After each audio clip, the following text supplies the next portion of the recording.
Guys, এই ঈদে শাকিব খানের একটা মুভি আসতেছে, যেই মুভিটার নাম হইল প্রিন্স, যেটার বাজেট 200 কোটি। আগে শাকিব খানের অনেক মুভি আসছে, প্রতি বছরে ঈদে একটা করে মুভি নিয়ে আসে। যেই মুভিগুলা দেখার জন্য হলের ভিতরে টিকিট পাওয়া যায় না, ভিড় জমে যায়। যেমন বরবাদ, প্রিয়তমা, তারপরে তুফান, এগুলা ছবি দিয়া মানে শাকিব খান আরও জনপ্রিয় হয়ে গেছেন। মানে কোটি টাকার মতো তারই দেওয়া লাগে বাজেট। তো শাকিব খান সবচাইতে প্রিয়তমা আর বরবাদ দিয়েই উপরে উঠছেন।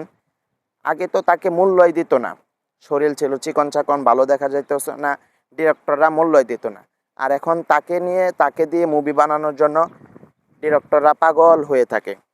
তো এইবারও ছাড় নাই, এইবারও একটা আসতেছে, যেটা হলো নাম প্রিন্স। এটা বলে 200 কোটি টাকা বাজেট।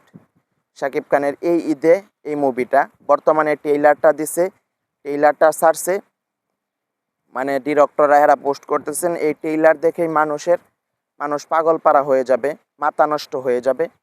তো মুভি তো আসবে ঈদের মধ্যে হলে, কারণ যত টাকা তারা নষ্ট করবে তত টাকা তার চাইতে দ্বিগুণ টাকা তুলবে।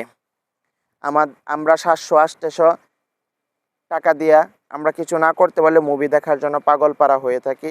মুভি দেখার জন্য আমরা হলে চলে যাই এটা দেখার জন্য। তো এই জন্যই তারা 200 কোটি 300 কোটি টাকা দিয়ে মুভি বানায়, এটা আমরা দেখার জন্য পাগলপাড়া হয়ে থাকি। এমন 200-300 কোটি টাকা তারা কিন্তু মুভি থেকে তুলেও নিয়ে যায় এরকম। এবারে যে প্রিন্স, যেমন এই যে আসতেছেন মুভিটা, ট্রেইলারটা ছাড়ছে, এটা দেখেই মানুষ পাগলপাড়া হয়ে যাবে।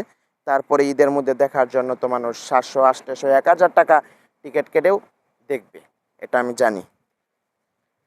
তো ভিডিওটা যদি ভালো লাগে ফটাফট like, share and comment, subscribe করেন। ধন্যবাদ।